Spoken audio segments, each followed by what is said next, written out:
It is ladies' night at Houndsman XP. Lauren took over the mic and interviewed Naomi Yates for this episode. Before we get there, I want to lay out what this show is going to be about for you. You're not going to want to miss it, I can tell you that. But I want to bring you up to speed on a couple things that are going on in our world. And first, I want to talk to you about a couple sponsors that just came on board to support Houndsman XP. And before I tell you who those are, I want to tell you why we have sponsors for this show. So our main way that we support this show and keep the lights on, pay for Skype, pay for equipment, pay for fuel. I mean, anybody needs money for fuel these days to get up and down the road and record live interviews and get out there and get after it and record these episodes in the field as often as we can while we are hunting. You know, we're not just sitting around talking about hunting. All of us are deeply passionate and get after it. All right, it's time to get it on with this episode. And Lauren tracked down Naomi Yates and had a conversation with her that is really going to strike home with everybody. Naomi is a hard-charging hound hunter from the northern part of Colorado in the Rocky Mountains. She loves to hunt lions, but she's more than just a hunter. I mean, she is not afraid to stand up and say, "This is why I hunt," and puts it out there. She's got a great social media game and using those social media platforms to promote hunting with hounds, and just the overall outdoor lifestyle. I also want to give a big shout out to Lauren. Lauren is the one who takes care of our social media platforms and different things like that. She isn't on the show often enough. I think she's a natural at this, at interviewing people, and her personable skills and her communication skills are just absolutely phenomenal. And she does a great job on this episode. I hope you'll enjoy it. We've got a solid strike, a hot track. We found the tracks in the dirt. We know which way it's headed. It's time to open the doors on that Old South and dump the box. Hey everybody, welcome to the Houndsman XP podcast. You might have heard my voice a little bit recently on some of our episodes, but I've got an awesome guest with us here today, and it's just going to be us two, I guess, duetting this. But I'm on a solo ride as a host, so I hope you guys enjoy it. And I'd like to introduce our guest today. It's Naomi Yates. And welcome aboard, and it is great talking to you again. Yeah, you too. It's been a while trying to set this up. We're both pretty busy. That is definitely true. And I had to call your landline. So what part of the country are you in? It's got to be pretty remote. Yeah. We don't have any service up here in the Rocky Mountains in northern Colorado, so west of Fort Collins-ish.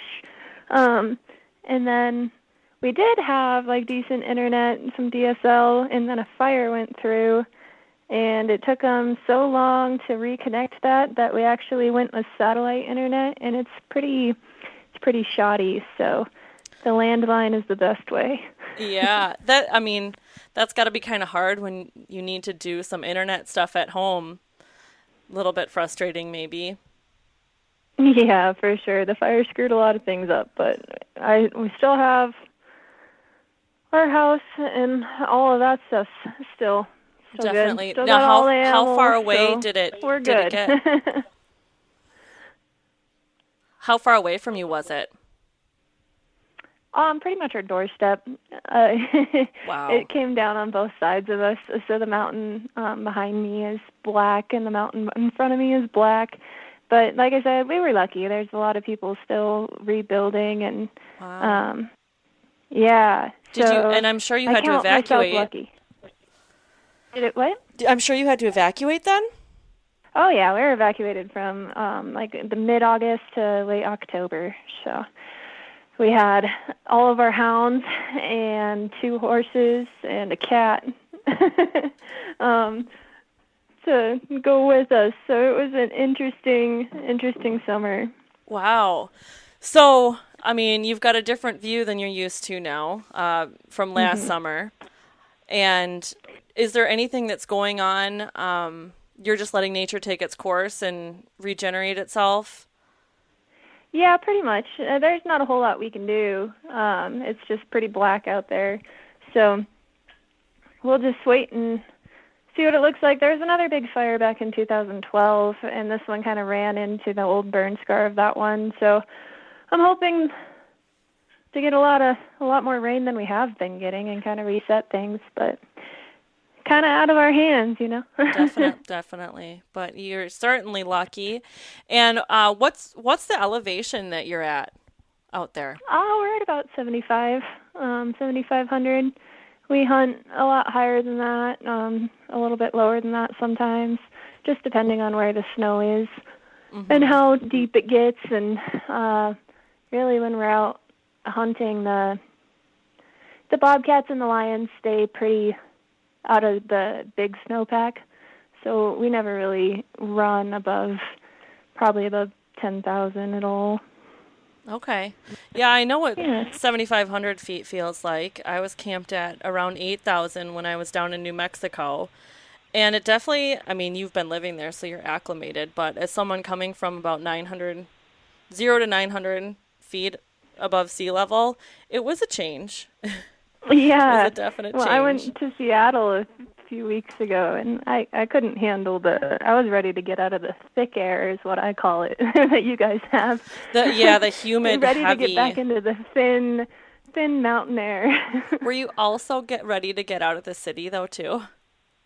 It wasn't so bad. We were across the bay, and we did a little pier fishing and stuff, so it wasn't terribly. We weren't in the city, so. Okay. Yeah, I've been to Seattle, and it can be overwhelming, but it's also a really cool city. I mean, the fish market and everything there is really neat. But you know what I couldn't do is the clouds and the rain all the time. Oh, yeah, I was okay with that. But yeah, here I'm wishing for clouds and rain. We've been super dry. So you're seeing the drought that everybody else is then? Yeah. Well, I should say not everybody May was else. actually pretty wet, but June hasn't been at all. So you've got a little funny farm going on. You said you've got hounds and cats and horses. Tell us about that. Yeah. So the cat I've just kind of adopted a long time ago. She's, her name is Cat, so real creative. And then we've got 2 horses, and the mare's name is Mare, also very creative, gelding his blood. And then hound-wise, we've got a blue tick. He's kind of a mutt. We're not really sure what he is because he has a curly tail. Okay. So that's a question for everyone out there. He's a blue tick, but he has a curly tail like a pig, and we have no idea. We'd like to call him a band of misfits, but we got him because my dad's friend called him one day and said that his buddy got this puppy and it bit him in the face and his wife won't let him keep it. And so we're like, well, we don't have any kids or anything, so we'll try this puppy out. And it's a puppy. Things might happen. Yeah, he was 6 months old, and I'm like, I'm not sure how you get a 6-month-old puppy to bite you. Was my thing. So, unless it was like playing or I'm not sure what happened, but he's our star right now. We're really excited for this winter with him. What's his name? And then we have a Catahoula. The blue tick's Catahoula's name is Sis, and then we've got another blue tick. But he got slapped by a lion a couple years back, and I've heard people say it either slaps sense into him or right out of him, and it slaps sense out of this dog. He won't run anymore, so he's pretty much a lawn ornament. Yeah, and then I've got a big fluffy shepherd, just as a cuddler. So I've got quite the mix. Sure. You kind of You started out with just kind of getting dogs wherever they came from. Is that kind of how it happened? Yeah, my dad also. he was a trapper for a little bit, and then he decided that he wanted to run dogs and kind of just took the first one that was available from Michigan. I forget why it was available so quick, but he took it, and that's his lead dog now. And then he's got 2 other dogs, kind of same thing. He's got an older female that a few people, again, in Michigan just, like, didn't want to run her on bears anymore. And so we took her, and she's a great dog. And then he's got another Walker Coonhound that's, same thing. Just kind of just these dogs that appear at the right times. And the good dogs come to us. It seems to be that way, and we've always kind of had that mentality. It's like the right one will come along when it's time for it too. So we never actually go out searching for like a dog. Right. I know that's really kind of odd, but that's just how our little band of misfits was created. And you might be really in like the 5% or the 1% of people that do that in the hound hunter community. And then, there's the people that are, looking, not so much big game hunters, but looking at papers and, wanting a cross and waiting a year for it or, what have you. But, from what you're doing, it means like you can make a dog, and even dogs that come from like weird situations or you just pick up here and there, that doesn't mean that it's not worth anything. Yeah, the best thing you can do for a dog is time, and just take it out as much as you possibly can, and you just watch him get better and better. And there's, of course, our pack, there's the lead dog, and he's pretty much the only one that you could run by himself and actually expect to catch anything. And then they kind of trickle off from there into, we have a couple really good pack dogs, but you can't expect them to, like, catch a bobcat by themselves. Mm-hmm. So, yeah, but they started out just like, not wanting to, not a couple of them, just doing the young dog thing of like not wanting to make it all the way to the tree, and come back and everything. And you just got to take them out over and over and over again and prove to them. Our biggest thing out here is proving to your dogs that you will come find them is what I've noticed.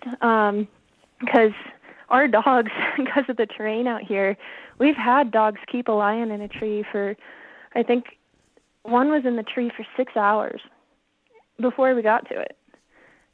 So the biggest challenge is letting your dogs know that you stay underneath there and I will come get you. Mm-hmm. Like, and you will be at that tree. It's a big confidence thing. Mm-hmm. Definitely. So I want to kind of back up a little bit because, you mentioned your dad kind of just got a dog that was available and he was a trapper first. And I think your story kind of starts with his story. Yeah. And, maybe how he grew up, how he became an outdoorsman. And I think what you mentioned is you kind of got into it a little bit later because of what he was doing and you thought it was really cool. Yeah. So when I moved to Colorado, I was only like 3, I think. He followed a job out here, and then he started rifle hunting, which turned into archery hunting, which turned into doing all the small game stuff on top of the big game stuff. And then he always trapped in Michigan, like muskrats and stuff like that. But out here in Colorado, those traps are illegal, unfortunately. I could go on a freaking tangent about that stuff. We will. It's only cage traps here in Colorado now, so like box traps. So we eventually decided, I was probably in like early high school at this point, to try cage trapping. And he got really good at that.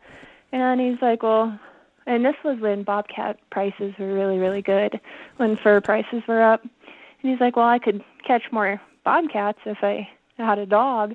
And then he got a dog, and then he got another dog. And after I graduated and moved out for a couple of years, I really missed it. And that's really when I went back and got into the hounds more and got into pretty much all hunting more. And now I'm kind of like doing the same thing, but he set me up, way further. He started out here with just rifle elk hunting, and I'm starting at running dogs and trapping and doing all of the above. So, he set me up good, me and my sister, and we're pretty excited. Oh, so your sister's gets in on the action too? Yeah, we call her a brute. She's a tough one. She's 6 years younger than me, but she's just tough as nails, and she actually never really took a break from the hunting or anything like I did. She was just always there for it. So, she's there too. That's awesome. So she gets in there and handles dogs and all that. And are any of the dogs considered hers? Hers and my dad's. Yeah. Like I said, she's 6 years younger, so she's still. She just turned 19, so she's still around the house a lot more than I am. But not like hers. It's kind of, they're all They're ours. partners on it. They're partners on it. But it sounds like you've got the one blue tick with the curly tail, and what's his name? His name is Hiram. Hiram. Yeah, it came from an old song, and I couldn't tell you I'm not what trashing song. the name at all. I like interesting names, and when you're calling that name, you're not going to mix it up with any other dog like I do with mine. I get through like 3 names when I finally get to the right one sometimes. Yeah, well, my boyfriend has this CD in his truck that he plays every time before we go hunting, and it's from one of those songs. He always said when he's got another hound, it was going to be named Hiram, so... It was picked out for a long time. Yeah, so you've got Hiram, and then you've got the Catahoula, who I assume goes out with you guys? Yeah, her name is Sis. She's a good pack dog. She's fast. Her specialty is she will keep up with whoever is running fastest. So, I mean, you can imagine if it's on trash or like a moose or something, that's not that great. But if it is something good, if it's a lion... or a bobcat, she can always be found with the lead, whoever's leading. That's good. Like, if her collar quits or something, like, oh, well, she's with the lead dog. Like, we know we're going to get her. Actually, the opposite happened one time. But, yeah, so she's always with the lead dog, and our lead dog's collar went out. And it went out once, and... we didn't go hunt for a couple days, and we tried it again because it came up just fine, and we had him for the first 50 yards, and then it shut off. And then Sis's collar was running out in front. And we were like, well, Sis wouldn't run out in front by herself, so she's got to be with the lead dog. She's got to be with Skunk.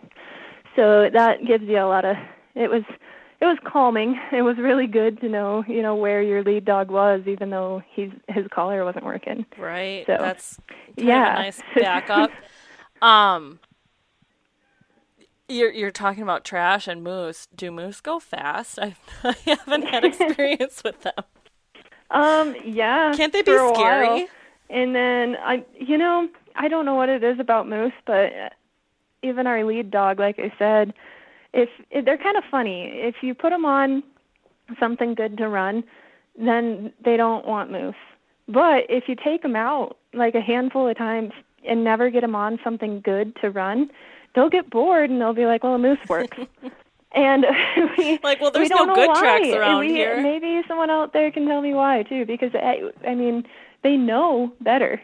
Right. But when they get bored enough, and if you don't have anything better for them to run, they'll go. And we've talked back and forth about theories about why, whether it's something about the scent or if it's the fact that they can actually catch up to it, so they actually see it as like a reward. I don't know why, but yeah, they can go for a long time. But they like moose when they're bored. Yeah. I think maybe it's just my pack. I don't know. I think that happens. I mean, it's different for you guys. You're free casting all the time. You don't have baits out like people do in Wisconsin and Michigan for bear. You're not necessarily roading dogs all the time. You're kind of hiking into the country, it sounds like.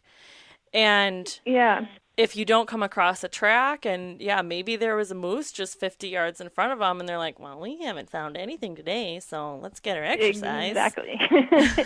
Yeah, and that's what happens. But they don't do it with deer. They don't do it with elk. It's just something about the moose. So that's really interesting. And you can tell when you're watching the GPS, they'll start acting different. Instead of moving slow and doing like weird circly things like a cat, they'll just like line out. Mm-hmm. You're like, oh, that's not good. So. Yeah, that's the nice thing about those GPSs is you can tell pretty quick when they're on trash, and it's definitely helpful. And then at some point I'm watching it and I'm like, do I shock them? Do I not shock them? Like, are they going to stop? Sometimes sometimes I'm just that person that's like, nah, let's just see what happens. Let's see what it is, And I've been in country where I'm like, I honestly don't know what it is. It could be a deer. It could be a fox. I mean, I've never ran a fox, but, they're out there. It could be Fisher. We're curious about pine marten. Oh, okay. Yeah, we're wondering if pine marten would tree. I would assume so because they spend a lot of time in trees. Yeah, I was in a hunt, and I don't remember what state it was. It was back when I was doing, like, UKC stuff. And the dogs treed in this, like, row of pine trees in the middle of this prairie. And the guy who was guiding us, he was like, yeah, there's a lot of pine marten out here. That might be a pine marten. And I'm like, what? They're cute little things. And, I mean, there's an open season for them. They're not worth much right now, but nothing is. It's just more of a curiosity thing, I guess. Yeah, let's get into, like, some hunting stuff. So it's usually, I'm guessing, like, your dad, you, your sister, your boyfriend. Is that, like, your main hunting posse? Or any combination of any of those, yeah. So it just depends who has time off work, who can get away, really. Mm-hmm. And if it's a good day, it's all four of us. And then one weird thing in Colorado, I guess it's not really weird, but how the law is written is you have to have an active tag, an active mountain lion tag to pursue a mountain lion, which makes sense.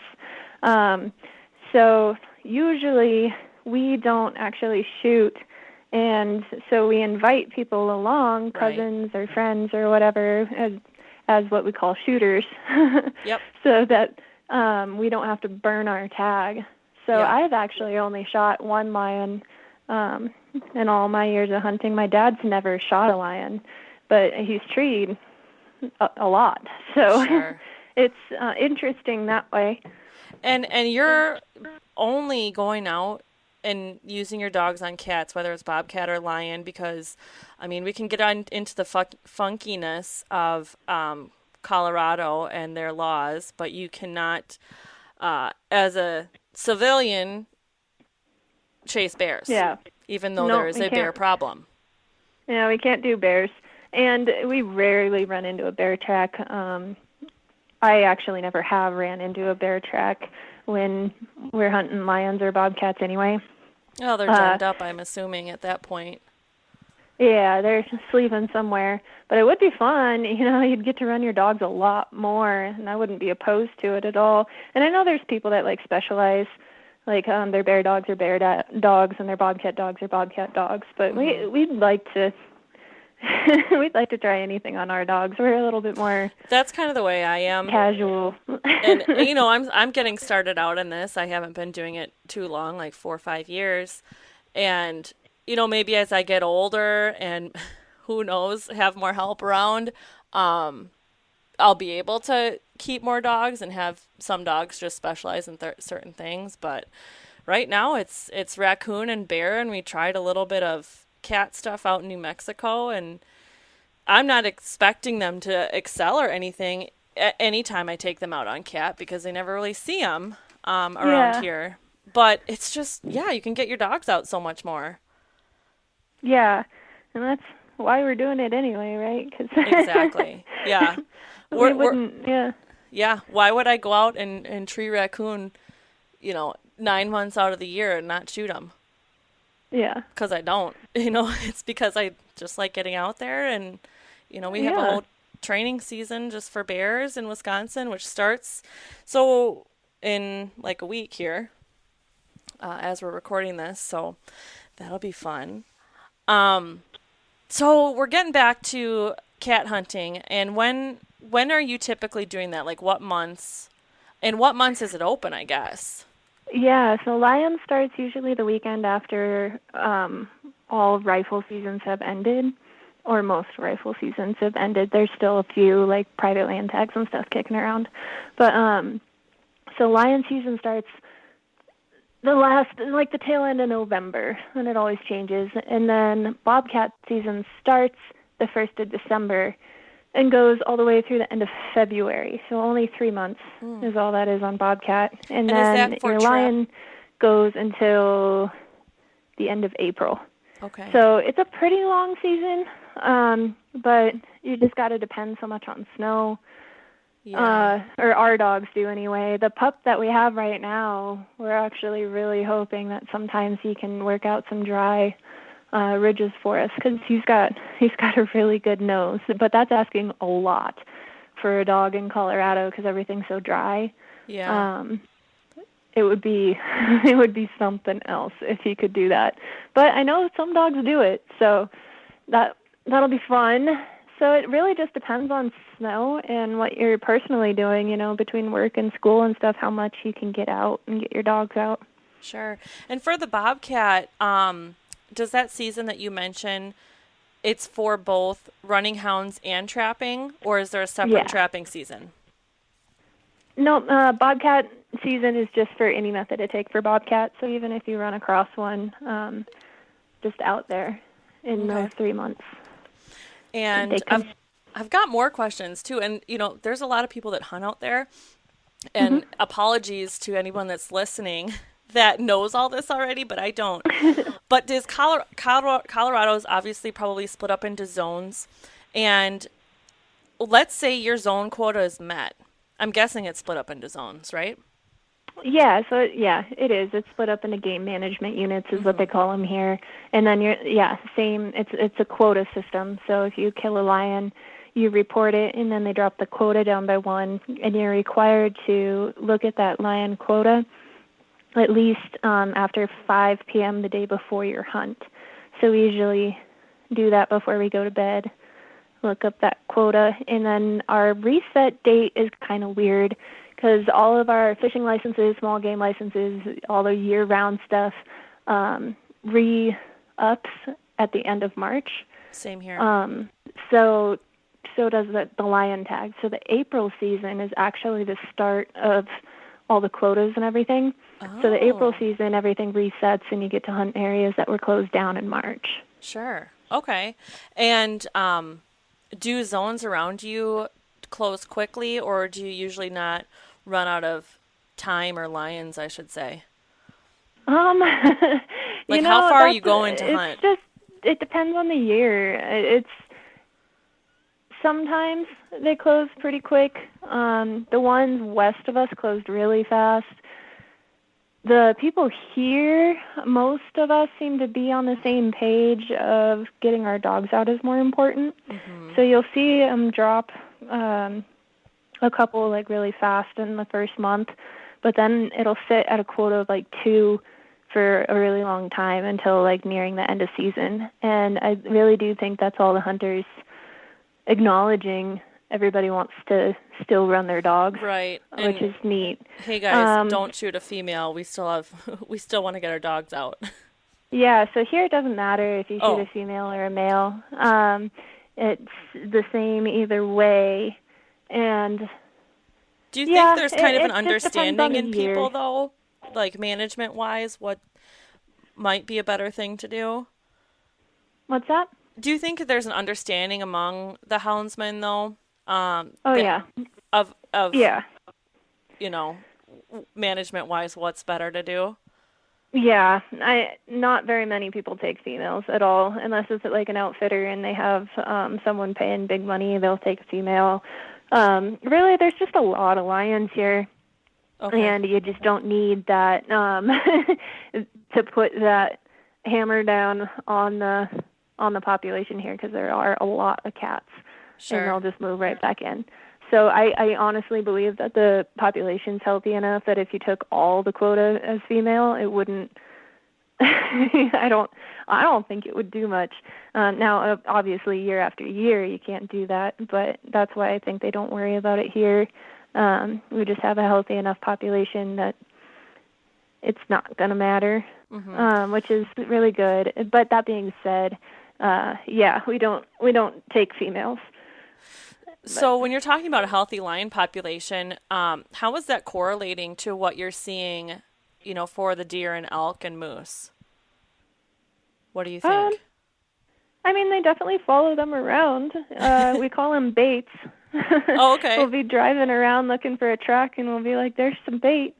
So where they're I think we've got our wildlife officers and wildlife management system is really great in Colorado. I think we do a really good job between the lion quotas and the hunting seasons and everything like that, keeping those balances really, really good. There's some areas down south that are harder to do because they'll open up the lion quota to like 50, but there's so much private land there that you could never actually get there. Yeah, and so up here where there's a lot of public lands, it's easier for hunters to manage. The fires did a weird thing to us, though. The Forest Service actually still has the National Forest closed up here, which I have my opinions about. But we can get into those if you want to get into those. Like, that's what this is about. Yeah. So after the fire, and it's interesting because there was a fire in Wyoming that was almost just as big, and their land is open already. Like, they didn't shut it down for near as long, and that's just because they have a different person in charge. And our person is saying that he's going to keep these national forest lands closed for another 2 to 5 years. And they have signs up all over the place saying forest closed to all users. And I think it's just kind of So BS. Have they provided any logic on that? Because for the safety of the people, there's rock slides everywhere, there's trees falling over, and but really it's like you're going to protect, or you're going to say that you're going to protect the public from these wild places. Like, should be use at your own risk, in my opinion. It kind of is. Like, yeah. I mean, we're not going to sue the government if, a tree falls on us. Because you can't go around the forest and, find every widowmaker tree and be like, let's put an orange sign on this one. Watch out. Stay 50 feet away. Yeah, so it's interesting, especially running dogs, because, there's one road that, one side of the road's open, one side of the road's closed. And once you let your dogs out, even if and we tried really hard in the beginning, right after the fire, we're like, okay, since the forest is closed, we're only going to run on this side. But, if your dogs run onto they don't know. Right. Your dogs don't know. Neither do the lions. So, yeah. Interesting. And there's a pretty hefty fine and everything, so it's just it's a pain. You got to go areas that, the fire went through all our really good bobcat spots and a lot of good lion territory. Mm-hmm. So we're doing more walking into places. We always try to drive roads first, just out of laziness, and then if we've driven the roads or if someone else is driving the roads, then we'll walk into somewhere. Mm-hmm. So we're doing a lot more walking in the open areas and stuff. So were you mostly, looks like it's going to be another year of that. Yeah, were you mostly looking for tracks when you're driving the roads, or do you have a rig dog? It's all tracks. Okay. Hiram, he's a little noise box. He barks at everything he smells. So that's not going to work. It's going to be a task this year, and me and my dad, when we're mad at Hiram, because he's a puppy, he's just freaking crazy, bouncing off the walls. Dad's like, I'll sell you to someone in the south that can run deer, because he'll just open up when he smells anything, including deer. Mm-hmm. So, in which he's howling right now, and I don't know when. I just heard him there he is. Heard him in the background. Oh, no, I do. Yeah. Yep. Yeah, he's screaming at something. I think it's a chipmunk. But yeah, so this year I think I'm going to try and rein that in a little bit, But the hard part is I don't want to stop him from rigging anything. I don't want to tell him to be quiet in the box all the time. Yeah, So, I don't think you will, and give him that opportunity to, you'll find a track and maybe you'll, double check like, okay, this is legit and he's rigging on it, praise him up. And other stuff, you'll be able to check, see that it's a deer track and you can shut him up and they'll learn. And that's the part that so I've got some tips on, it's just going to be time consuming because if you shut him up in the box without him putting his eye on the track, he might just stop baying altogether. But if you take the time to pull over, show him the track, and say, "This is what you don't bark at," and put him back in, it's going to be a lot better for him because he'll know that you don't bark at this track, and hopefully he'll connect the visual with the scent and things like that. It's time consuming for sure. I kind of set my dogs up for failure or success, whatever you call it, by, actually taking them out and looking for deer and seeing if they take that track. And if they do, they're going to get fried and they come right back. So, and they're doing that off scent. I won't send them on a deer that they can just see. So, you're kind of doing the same thing with the track there. And I'm no expert, but that's just what I've been doing. And I know they're going to rig on a deer when I'm up in Wisconsin, trying to rig driving on the roads for bear. I know it's going to happen, but you can tell really quick. You can see the track in the sand road and yeah. And hopefully I can tell. I know what Piper sounds like, and Piper really doesn't rig on deer. And when she rigs bear, I know, but to tell the difference in the bark between my 1.5-year-olds from deer to bear, if it sounds any different, I don't know. It's going to be a fun learning year for all of us. I'll tell you that. Yeah. Yeah, us too. He was born in November, which is a weird time, but he'll be 2 in November. So he's still pretty young. Yeah. Yeah. The 1.5-year-olds I mentioned, I guess they're a little older than that now. Oh, they grow up so fast. They'll turn 2 right at the end of August. So ours are pretty close in age. Yeah. Hiram and my 2 little, I can't say the word, but they're not bad. They just are sometimes. Yeah. Rum is funny. We call him Rum for short. He's been a good dog, and our dogs are pretty spoiled too. They're house hounds, and that's just because we don't have very many of them. One of our dogs stays out in a pretty big kennel, and we bring them in at night. But the other 2 are like bed dogs. They sleep in bed with us, and and it's There's a little nothing crazy, wrong. but no, and I can't help it. In fact, we use it as a reward. If they catch a cat, they get to sleep in the bed. If they don't catch a cat, then they're outside the room, and they're probably sleeping on the couch anyway. But we all know that they prefer the bed. Mine are inside dogs. Actually, they've mostly been living outside for the past month and a little bit, though, because I want to get them acclimated to hot weather, just so they're ready to hunt in this dumb Wisconsin weather we've got during training season for bear. And all you guys that do have just outside hounds, I get it. I get why you do it because I'm really enjoying having the whole bed to myself in a quiet house, and some of them stink too. That's why our one outside hound is pretty much an outside hound, is because he's just got that hound funk to him so bad. Did your dad's dog Skunk get his name for a reason? No, his favorite dog growing up was named Frog. So I think he's just got a weird thing about naming his dogs after animals.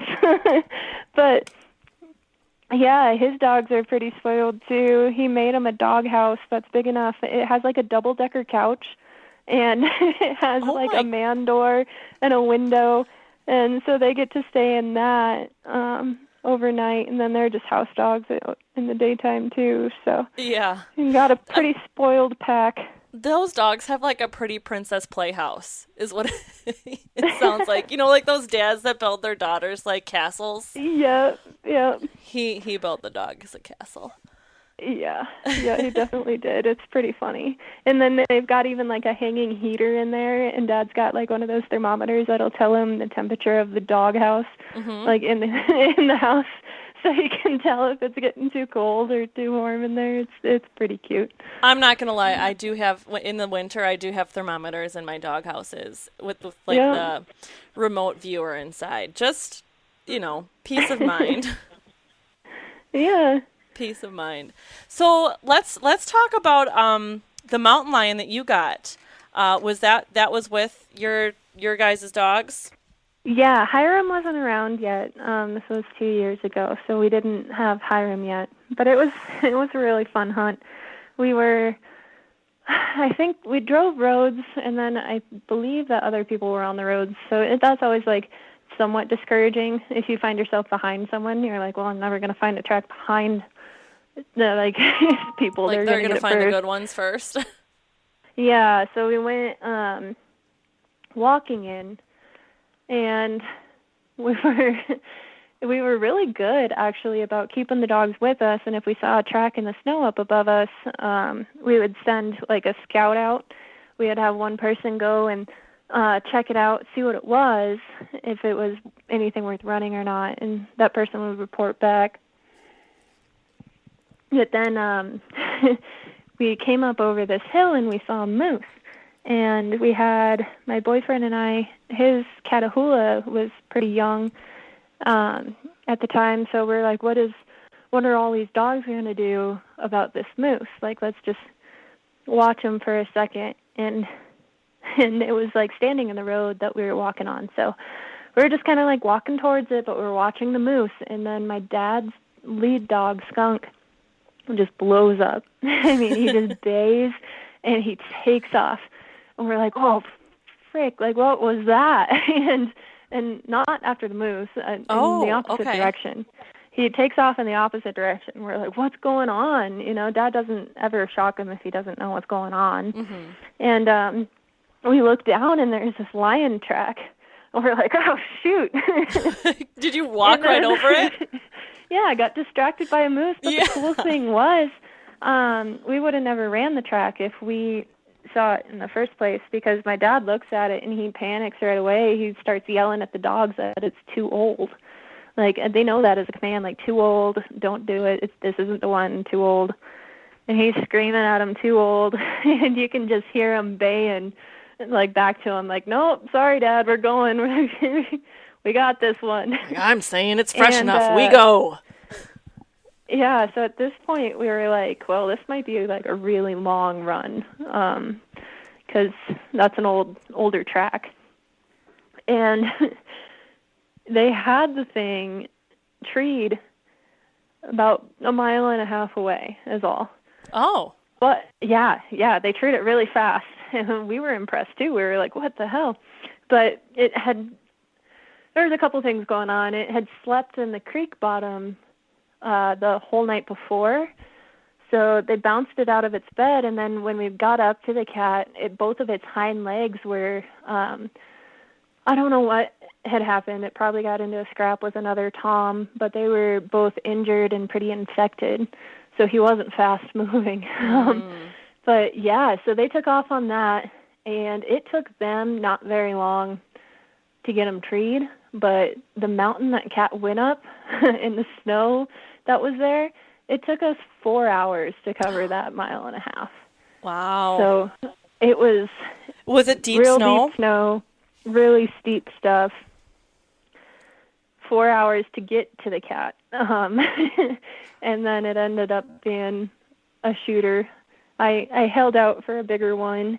I don't know how much he weighed. We don't weigh our cats, but we would guess about 150. Okay. Well, yeah. And if he was injured and infected, like, that was probably a good one to take out of the population anyway. Yeah. And, I mean, we didn't know that until we started skinning them out, you know. But yeah, it was fun. We got up there and we were like, oh dang, like that's like not how we expected things to go, but it was great. The dogs did awesome, and I shot it with an old 30-30. I was going to ask what you used and how far do you think you were away from the cat when you shot it? Right underneath the tree. He Okay. wasn't up there that far.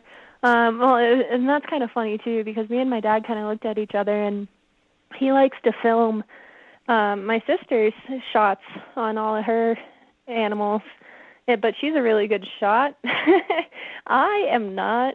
I'm really good archery, not so good with a rifle. I don't know why. I think I just get, like, buck fever and whatnot, so I give them, like, a complete warning shot first.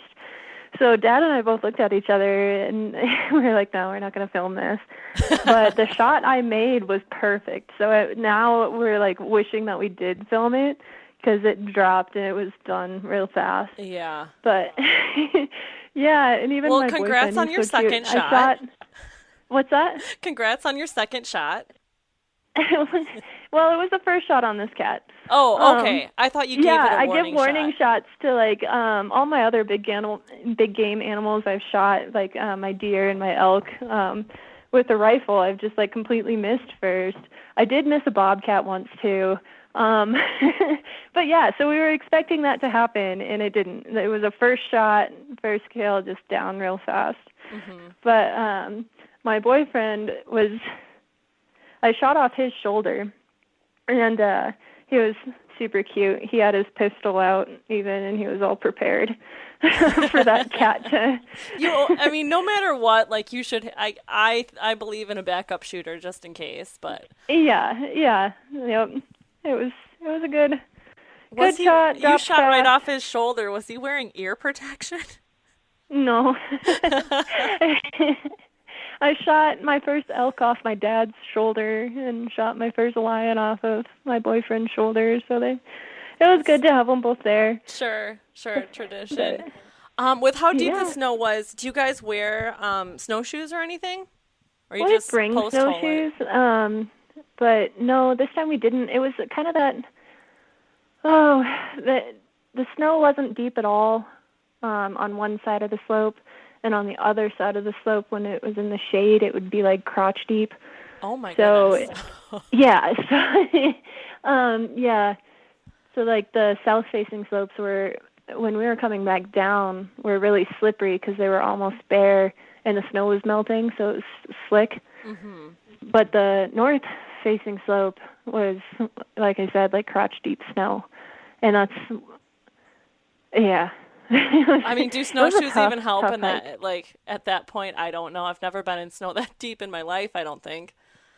Yeah, and then that's just from where we took the track. We were already probably about another mile or mile and a half into that road. So, yeah. So you got your cat, it's down, it's expired right away. You get your picture, your grip and grin. We'll talk about that later. What's the next step? How do you get that cat out of there? Do you gut it and all that first? We actually ended up just quartering this one out like it was a big game animal. Okay. So I've worked for a taxidermist too, so I was pretty familiar with cutting animals up and everything. So I did pretty much the cutting and What'd you do with the hide? It's off being tanned right now. Okay. Thank goodness I sent it in before the fire came through because we lost power for so long that would have been terrible to lose that cat. But for some reason, I took it to the taxidermist shop that I used to work at, like right before the fires came through. So I'm thankful for that. Whatever made me do that. Yeah. What's your plan with it once you get it back? I got it like garment tanned, so it'll be super malleable and soft, so I can do whatever I want with it. Because I don't know. Okay. I don't know what I'm gonna do with it. My boyfriend already has his lion mounted in our front entryway, and it's a bit bigger. It's like a 200-pound cat. So I don't know if I want to like hang it on a wall somewhere, or if we ever get like a really cool headboard, maybe like roll it over that. I'm not sure. There's plenty of options when you do get it garment tanned. I mean, I've got 25 raccoon hanging just in my living room right now that I'm like, I don't know what I want to do with them. Yeah. So I know how that goes. I mean, who knows, if and when I get a lion, what I'll want to do with it. I think it all depends on how much money I have saved at the time, too. Yeah, and how much space you have. Yeah. We're running out of space so fast in this house. Yeah, I've got one thing I do have that I'm pretty proud of. I got my first bobcat garment tanned, so I wear it like all winter. And it's a wall hanging during the summer. Mm-hmm. So you just kind of make it into a scarf? Is that what you do? The bobcat I did, yeah. That's what I did with a really good coon of mine this winter, and I went hunting and it was negative something temperatures, and I wrapped that thing around my neck and kind of put a clip on it, and it was amazing. I was like, why do more people not do this? I know, like they don't know what they're missing. Like I'll wear that bobcat walking around, and I'm just like walking in a long sleeve shirt in that bobcat, and everyone else is in like parkas and Carhartts, and I'm like happy as can be just in my bobcat scarf. And I think it's just the stigma that's been put on fur, but people don't really know that the truth about it is it's the most eco-friendly and most sustainable, clothing and warmest out there. People don't get that fake fur is just plastic, and it's never going to deteriorate. And does it hold warmth? Not really. It blocks a little bit of wind, but fur it has the guard hairs and the undercoat, and it's just so much better at that. Yeah. And I mean, there's so much we can go into. These animals are going to die anyway, whether it's coyotes or malnourishment, it's crazy. Or whatever. We're fighting that fight hard here in Colorado. It's been a couple years of just people like Humane Society of the United States and PETA and a couple random local people coming in to the Wildlife Commission. A couple of years ago, they tried to end all bobcat hunting, just like end the killing of bobcats in the whole state.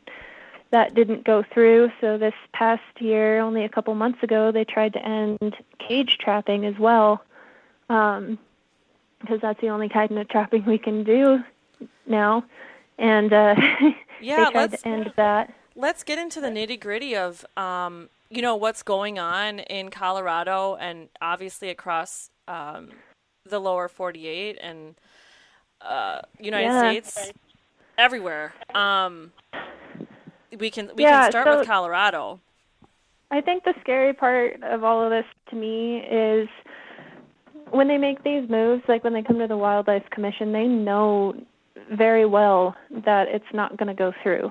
But what they're doing is getting practice and getting their vocabulary down and meeting the associations that, like the Cattlemen's Association and the Trappers Associations, that are going to be opposing them. So even though they're pushing these like radical initiatives and ballot issues or whatever they're pushing next, they're just sizing us up. They're just making the Cattlemen's Association spend money on their last one. That's what I was going to say. They're finding their enemy and they're draining us early. Yeah, and they know that it's not going to go through, and then it doesn't go through, and everybody's like, yeah, we beat it. And I'm like, do you think they lost? They didn't even wink at that. Like, they now know you, and they're going to put that ratchet on, is what I always preach. It's going to be a ratchet effect for everyone until it's probably going to go on forever, and I hope it goes on forever because they're never going to stop. And if it goes on forever, then we're we still have something to cling to at that point. But yeah, it's ridiculous. These huge associations, like, they're never going to stop.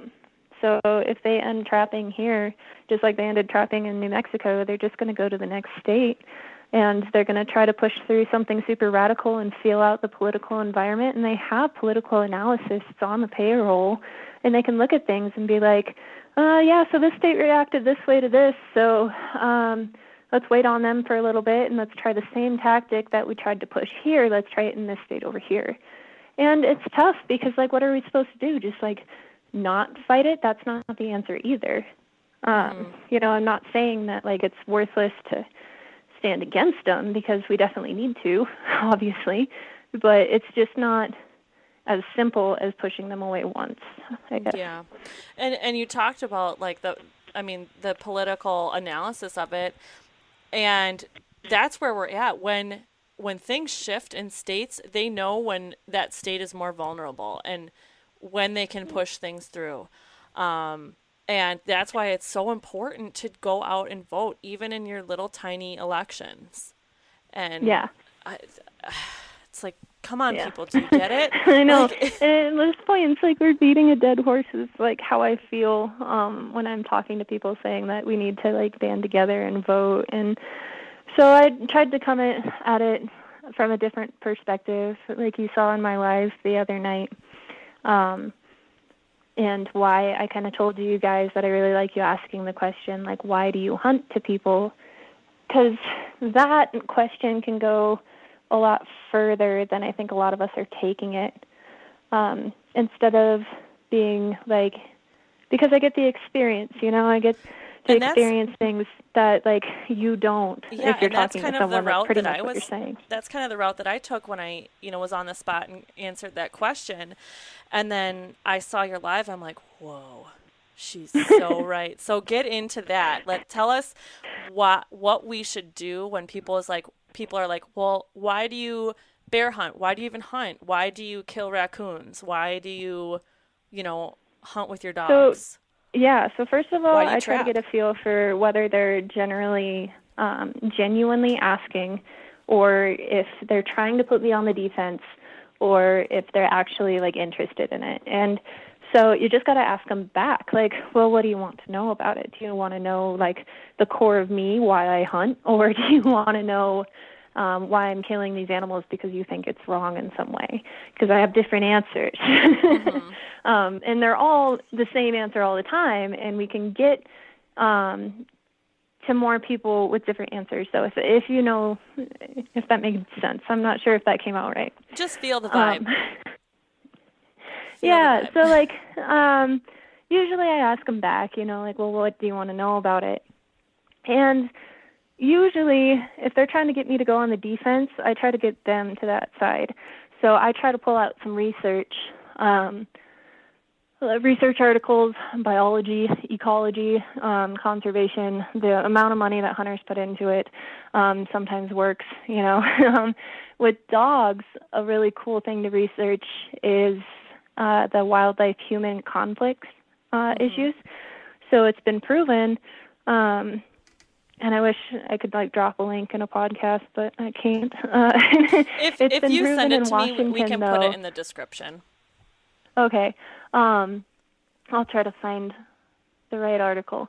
But anyway, it's in Washington, and a guy is doing some really cool research about how mountain lion hunting with hounds actually lessens human-wildlife conflicts. Because if you run a lion with a hound, it knows to stay away from people because it didn't like that, right? And that's not killing the lion. That's just running it. Yeah, exactly. So, like, here in Colorado, there's not a lot of human-wildlife conflicts. There's been a few with bears, but we can't run bears with hounds. It's illegal. And the places that have the mountain lion conflicts are all private lands on the Front Range where you can't run hounds there either. But you very rarely hear about a lion getting in trouble with people in an area that dogs and hounds are ran. So if you want to connect that and really get after the people that are, like, anti-predator hunting or whatever, it's like in California and Oregon, you can't shoot a mountain lion California, you can't run hounds, you can't kill a mountain lion, there's no season. But if that mountain lion causes conflict with a human, it's going to get killed anyway. Same thing so with bears in Colorado. So would you rather me haze all the mountain lions so that they behave around people? And of course, all the numbers that we take, the quota that we take, are management-based, or do you want them getting in trouble and getting killed by the government? Well, and then you can take that a step further and say, like, if you make this illegal, who are the government houndsmen going to be?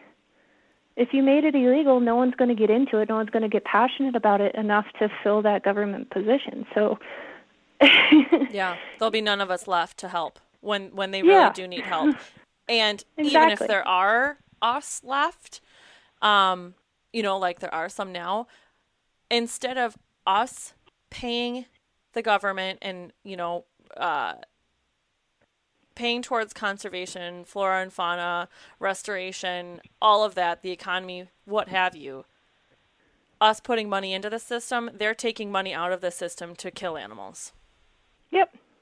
Yeah, it's pretty crazy. Like with bears, I tell that to people all the time, you know, like I can't run my dogs on bear, but if there's a problem bear, my licensees are the one paying to euthanize that bear. Like, how does that make sense to you?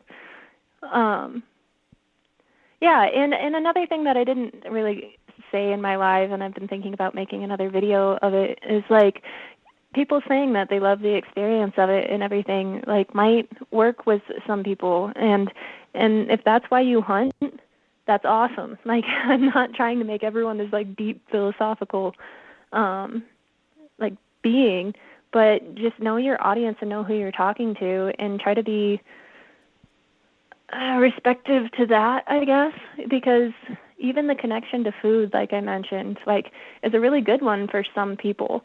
Like the people that get their meat at the grocery store, and I can say like, yeah, I know where my meat comes from, and they're like, yeah, that's really cool. But that's not going to register with someone who doesn't eat meat. That's not going to work. So, like, have some different tools in your tool belt, I guess. Yeah, so what would you recommend if we're talking to someone who, you know, doesn't care that we're out there in nature and doesn't care that we're feeding our families? So there's a couple of things I can tag this podcast to. I learned most of my stuff actually writing papers as a college student. I would do some research about hound hunting and hunting in general and the benefits of it. So that's how I prepared my bank of knowledge, is just like going to school and writing research papers on the subject. I realized that not a lot of us do that. If you are in college and if you are in school, I really encourage people to write essays and do projects on hunting, because like I said, it widens your knowledge base and you have a captive audience, you know, of it might be only like 20 people, but most of the time they have no idea about hunting. That's 20 more people than before. And honestly, I remember some of the English classes that I took, you could kind of write about anything. So you can pick and choose as long as it's, you know, the right format and you support everything correctly and all that. Yeah, so I did speeches on trapping. I did informative essays, persuasive essays, all of that stuff. I've listened to a bunch of podcasts, both like this one, and Meat Eater has some cool biologists on there sometimes. And I used even a couple of his podcasts in my papers because he talks to biologists and researchers and doing these projects. So, yeah, I would the best way for anybody to inform anyone is to be informed themselves. And that sounds cliche or it sounds dumb, but the more knowledge you have about a subject, the easier it gets to talk to someone about it. Sure. Definitely. I agree. And I certainly have work to do in that regard. And yeah. And it's not, and it's, to some people, especially in hound hunting, I've reached a lot of people by telling them, like, my toughest day out there. Because a lot of people, the most common misconception I run into out here is like, oh, it's got to be so easy. You just put your dogs on something and it's in a tree. How is that fair? That is the biggest thing. So I tell them my toughest day in the woods. I tell them about the day that we started at 6 o'clock and we didn't get dogs out until like 8:30 at night. So yeah. And that kind of ties back to, okay, my dad started rifle hunting, I started rifle hunting, then I started archery, and then I did this, and you're always stepping up to a bigger challenge. And, right here, we're at hound hunting. That is the biggest challenge because you're not only hunting one animal, you have to have all the knowledge and the skill and everything to handle dogs. Yeah, I got to handle them all year, too. Right. So it's not easy caring for dogs and not necessarily like, do we train them? No, we do, but it's a lot of time and patience and direction that we have to give them. And And my thing, one of the first things I say when they say it must be easy is I tell them that lion or that bobcat is trying to lose those dogs. So it's going to go into the thickest, steepest stuff it possibly can. And like when you're normally hunting, like for big game like a deer or an elk, you can choose where you want to go. You can stay on a trail or you can look at a really steep hillside and be like, I think I'll go around that. When you're behind a pack of dogs and they tree something or they're having issues and there's a steep mountain in the middle, like between you and them, guess where you're going? Right. You don't have a choice. You're going up and over. We don't get to glass a mountain lion a tree from, a canyon away and then be like, okay, well, let's go get it. Those sheep aren't moving anywhere now. Sometimes we come out of there just counting dogs and making, like, we're just happy we have all of them in ourselves. Like, that's it. And we're just hoping that we don't have to get the climbing gear out and get a dog unstuck. Mm-hmm. Has it happened before? My dad's had it happen a couple times. We've been close when I've been with him. That's what caused the really long day. We had a dog cliff. Yeah, and it was, that was just a mess of a day. That whole story's like an hour long. But, so do you normally pack? Yeah, so it was cliffed, and so we tried to get up to it one way, but the cliffs were so bad that we had to drive all the way around to the other side and try to call it up instead. And so we ended up, he finally did work his way down after hours, like 4 hours. The dog. Yeah. So we did end up getting all the dogs back on that one. And the funny part was, at the end of that day, it was dark. It snowed on us like at least 8 inches. And me and my boyfriend were waiting in a little pull-off, waiting for my dad to come down a different road. He had his chains on. He just threw them on real fast to we're trying to pull out dogs, it's getting dark. And he put his chains on a little loose and they ripped out his back brake lines. So he's coming off the mountain with like half the brake he should have. And we're sitting down there in a pull-off, and Marty shuts the truck off, and we see this like thing in the windshield, and we're like, what was that? And I step out of the truck, and it's a freaking lion just walking by us. And we're like, are you kidding me? Like, I don't think it was the one we were chasing. But what are the odds? But, Yeah. And it's kind of funny. People ask me all the time, like, have you ever been scared, like underneath a lion, or have you ever been scared by a lion?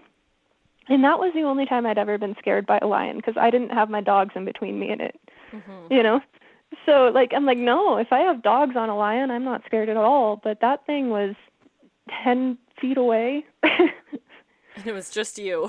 Well, you and him. And I, like, put a flashlight on it, and it just looks at me and then just keeps walking. Like the biggest middle finger look you could ever receive. And you're just like, what just happened? And then the poor dog, we had him in the truck, and he's just a diehard. He's a plot hound, and he has a lot of grit. He will not stop. And but he had a 16-hour day, so he was tired. And he was curled up in a ball just sleeping. And I opened the door, and he could smell it. So his little nose picks up, and he starts, like, acting like he wants to go after it again. And we're like, no. Not today, done. buddy. Yeah. That mountain lion just gave you and I the middle finger. Yeah. It was a wild day, like, because we started on a bobcat, treat the bobcat, but then there was a wildlife biologist doing surveys in a helicopter, and they admitted later that they saw the dogs running and wanted to see what it was chasing, so they buzzed our dogs and made the bobcat jump again. And then somehow we ended up on a lion, and yeah. Hey, you could have ended up on a moose, so. Yeah, I guess. At least it wasn't a moose. Yeah, and yeah. I mean, we went all the way up that road, and it was coming down heavy, like the snowflakes were like quarter size, and got all the dogs, and we're walking back to the truck, and that's when the lead dog somehow figured it out and just took off. And of course, the snow is so deep at this point that we don't know. I mean, obviously it was a lion the way he was acting, but you couldn't see. It was just purely scent. So it was, yeah. Yeah, because those tracks were snowed in. Yeah. Yeah. Well, yeah, I can't say that I've had a day like that. But have I hunted in the mountains extensively? No. Do I want to? Yeah. At some point, I just, want to avoid days like that. Yeah, it's hard. It's hard sometimes. And yeah, we've never had to. My dad's only had to leave a dog out in the woods once. That's pretty good, honestly. Yeah. Like, I think a lot of houndsmen have more days where you've got to leave dogs out than maybe. Yeah, and we really do. I know everybody tries their best not to, but we try our best not to. Right. We'll be in there after dark, and I thought we were going to have to leave poor Hiram as a puppy one night on a different hunt, but I ended up getting him out. Yeah, the only time I guess I've had to leave a dog out, it was Piper. It was my best dog, and she ran away the night before training season opened in Wisconsin for bear, and we were in heavy wolf country, very heavy wolf country, and we know that there's a pack around right where my camp was. Mm-hmm. And she's gone. We don't exactly know what section she's in. 4 hours later, she wouldn't come to that guy, and just kept running off. But we knew the general area she was in. She could have crossed the road and everything, but we're like, okay. So we were out for like 5-6 hours, and it was like, she's not coming, and I can't hear her. She's just trying to find a track that she just can't find in this little area. And they're like, you should just give up. And her collar, either she didn't have her shock collar on or it was dead. I can't remember which one. Yeah. And I was just like, okay, like she knows where we are. Like, she's seen us, she's heard us. She knows where camp is. I was just like, okay, I'll just go back to my camper, and if she comes back, she comes back. And if not, then we'll figure it out in the morning. Sure enough, 4 a.m., she's whining at my camper door, and, I cried, and I took her in, and I was like, oh my gosh.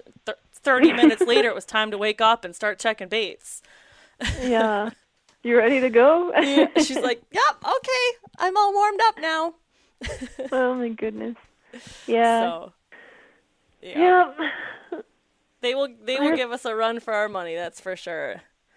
Yeah. Yep. But so we were talking earlier about kind of like the fight we're up against, and I want to get a little bit more into that. But there was some controversy that happened regarding your mountain lion. You kind of went a little bit viral there. Yeah. It got shared to a bunch of hate groups. Yeah, it got shared a couple hundred times, and there's like a couple thousand comments, just nasty comments, and people calling people that I know. Like one guy called my realtor. He called my realtor and told him that he was gonna like find me and kill me. And this guy, like, he wasn't even from here. He was from some weird country. I can't remember even the name of it. I don't think I could pronounce it in the first place. But yeah, just people being real nasty. And where did that originate? Did it get shared by Instagram or Facebook, or where did the most hate come from, I guess? Facebook for sure. Okay. Most hate was on Facebook, and all I did, I just shared it again. It was kind of funny. I think it was a little bit self-inflicted because someone found it randomly and posted like a hate comment on it. So I shared it. I shared her comment and my mountain lion picture and said like a year or so later, I'm still getting hate mail or something like that. And then that's the one that went viral. And I just kept posting like dead things over and over again. It was bad. I kind of took it and ran with it. Because my next post was a different angle of the lion and talking about predator hunting and why it's important. And then a couple of my next ones were like trapping and the importance of it and the importance of hunting. Yeah. So I mean, it's not you're not out there saying like, come get me, look, I'm a savage, that killed this animal. You're out there, trying to educate. I guess I'm going to put you on the spot a little bit. Do you think that, I mean, there's been so many grip and grins with the exact pose that you're in with your lion. Do you think any change in how you set up that photo would have changed anything? No. Okay. No, not with these people. Maybe with some people, but not with these people. These were like they know it's a dead animal and that's all they care about. Yeah, and I kind of bring it on myself too because people are telling me like, oh, block these things, like your page is still public. What are you doing? And I'm like, I'm not gonna hide from anyone. I want people to know how nasty people are to people like me, because I might be thick-skinned, but I know some people that aren't, and that this would really hurt. So well, I'm not going to block anyone. And we know that those people are never going to change their minds. You can't even give them, there's no hope. There is absolutely no hope. But like you're saying, they're commenting on this. They're showing how nasty they are. They're saying they're going to kill you. Like, what does that show to people who are like, I don't know if I agree with this or if I don't. And exactly. You're at least in your post, you're educating and you're writing some commentary there, and not just like, look what I did. Yeah. Yeah. So I think that's important. Exactly my point too, is like people are telling me like, oh, delete these and block people, and I'm like, no, I'm gonna like share them because this is awful and not right. Yeah. But yeah, and it's just always interesting to get those because amongst those hate comments, I would say that I probably got like 10 to 15 people messaging me like genuinely interested in like why I do it, because they didn't like the picture, but they didn't want to like go on the attack like all the other people were. Yeah, they didn't have enough to understand it. Yeah, I got messages from people saying like, hey, don't like predator hunting, but can you tell me more about why this happened? Because these people are being really nasty to you. And I don't like that either. So that was a win for me. So, definitely. Yeah, that opens up a narrative. I enjoy when I get messages from people that, we've been Facebook friends from back my pre-hunting days, and they're like, wow, I didn't know that you could do that, or those dogs are so neat, or, I love the way they sound, or, can you tell me more about like raccoon hunting and just stuff like that? I'm like, yeah, sure. Yeah. Like, that's fine. And so I got quite a bit of that that's too, good. which makes it worth it. A little bit of balance. Yeah, if people want to see it, or the post is kind of gone now, but my handles are Outdoor Revivalist, so I show up on there. I don't think we've plugged that in yet. Outdoor Revivalist. No, we haven't. So on Instagram, you're Outdoor Revivalist, and you have a Facebook page for that as well? Yeah, I do. It's not as big. Okay. But yeah, same name. Okay. Yeah. You could even, I don't know if you could share that post to like our group page where the comment went viral and people were maybe. Yeah, I'd have to go attacking you, and you could, say like, this is what, everybody knows those people are out there, but yeah, I don't know if it would help anything, but it's just so people are aware, and it's your choice if you want to be public or private about it or not.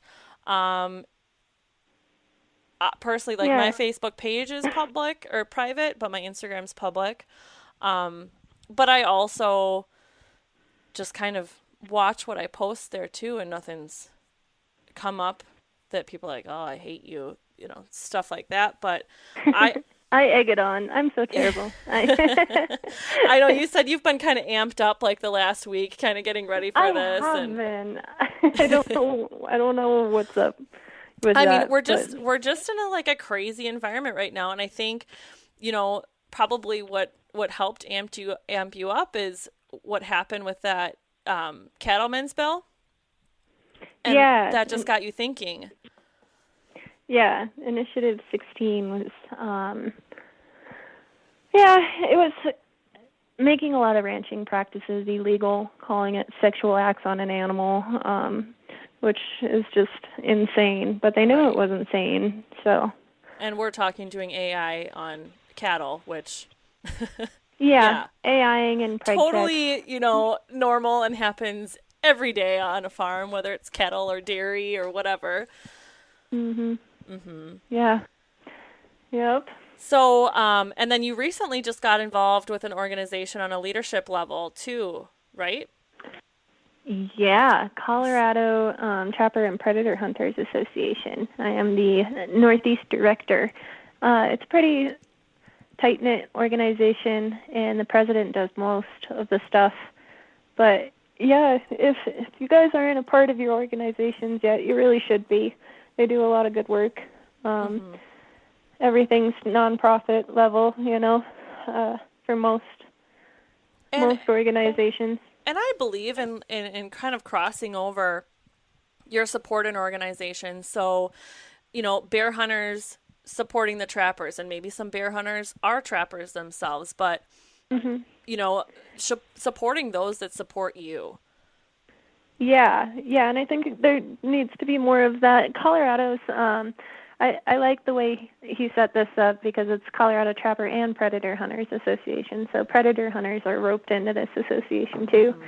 And Colorado, they do a really good job here between the Cattlemen's Association and the Trapper Predator Hunter Association because they talk to each other all the time. And if there's an issue that trappers are going to be involved with, like the Bobcat thing, the Cattlemen Association showed up.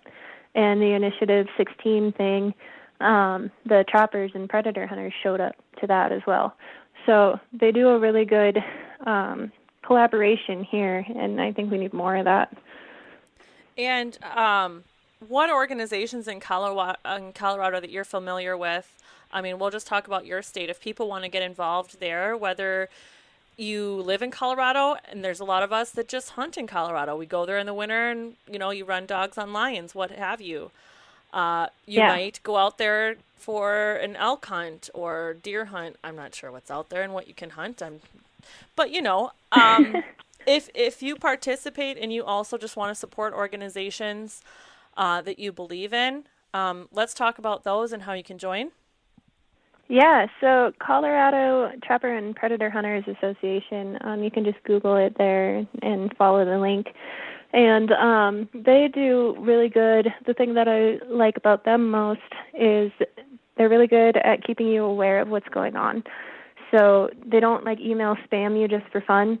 They're going to email you like action items when something really needs your attention. Mm-hmm. And another one, the Cattlemen's Association is great too. Like I said, they collaborate a lot together. And national level, though, I really like the National Trapper Association. They do a lot of good work. So, yeah, I mean, there's one everywhere. Even if you don't have an association in your state, National Trapper Association is great. But so are people like Sportsmen's Alliance. They're one of my favorites because they're really politically involved. Yeah. Yeah, Sportsmen's Alliance has been key in a lot of fights that we're in nationwide, for sure. So, and we've talked about them before on the podcast, and to those that haven't checked it out, go check it out. Just good stuff, and get involved. It's important, and vote. You know, we've repeated this time and time again on the podcast, and I know some people think it's like, oh, we're beating a dead horse. I don't want to hear this again. But do you see what's happening out here, you know? It's a little crazy. Yeah. Yeah. So let's see. Anything else that we should cover? Like, what are you looking forward to? What I don't know. Colorado wise, are there any big fights coming up?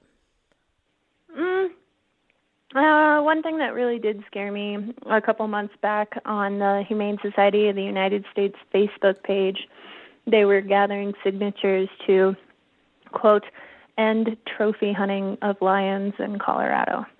So I think we can see that here pretty soon. Yeah. The HSUS is everywhere. They just testified in a meeting that I was watching with the Wisconsin Department of Natural Resources. They have their fingers in everything, and they have the money to do it. And they've gotten away with it before. Look at New Mexico. Yep. So look alive, I guess is all I got to say. Like, and be I'm smart. sure New Mexico is really scared about their hound hunting community because they've got a huge hound hunting community down there, and trapping just went away just like that. So that's scary. Definitely. Let's talk about this upcoming season. What are you excited for? What are your goals? I'm excited to get that puppy going. He's still young. He does really, really well. There's some days, even last year, that he was trying to take a track by himself that the other dogs just didn't find yet. So I think he's got the makings of a lead dog. So I'm really, I'm hoping I'm not amping him up too much, but he is freaking awesome. His first cat that we ever let him go on, he treed and stayed under it, and it was awesome. So I'm really looking forward to having him go a lot. And you don't have any super young dogs to start this year, right? No. Okay. No. So I only have all the ones I mentioned. So I'm excited about that. I work temp jobs with different wildlife agencies, and it's actually pretty perfect because usually they end right about October, November. So then I get, until I find a new job, of course, until I get that couple months of that first season off. So nice. I'm excited. Yeah. And I saw now you're working with like amphibians and tadpoles and stuff. Yep, I'm working with the Wyoming toad. It's an endangered species in Wyoming, so we're raising them and releasing them. Oh, okay. into the As a wild. kid, Yeah. I would have been in heaven. I had pet toads and salamanders and just loved it. So They're so cute. I'm sure my friends are sick of me sending them pictures of little tadpoles and and toads. And I usually work with fish. I'm going to go to the University of Wyoming for a couple years. I've got 3 semesters until I have a wildlife biology degree, so I'm going to go get that done. So you're going to go live there or online, or how does that work? I'm close enough to the Wyoming border that I'm just going to commute to the university and, get my degree. Nice. Well, that's exciting. So you've got 3 more semesters. Yeah, well, after this one. So Okay. I guess we'll call it 4. I'm taking 2 classes this semester to major in wildlife biology, and then I'm trying to figure out if I want to minor in political science. I think it's important because of how political wildlife decisions have become, whether we like it or not. I would really like to know more about how to work the atmosphere and do as much as I can.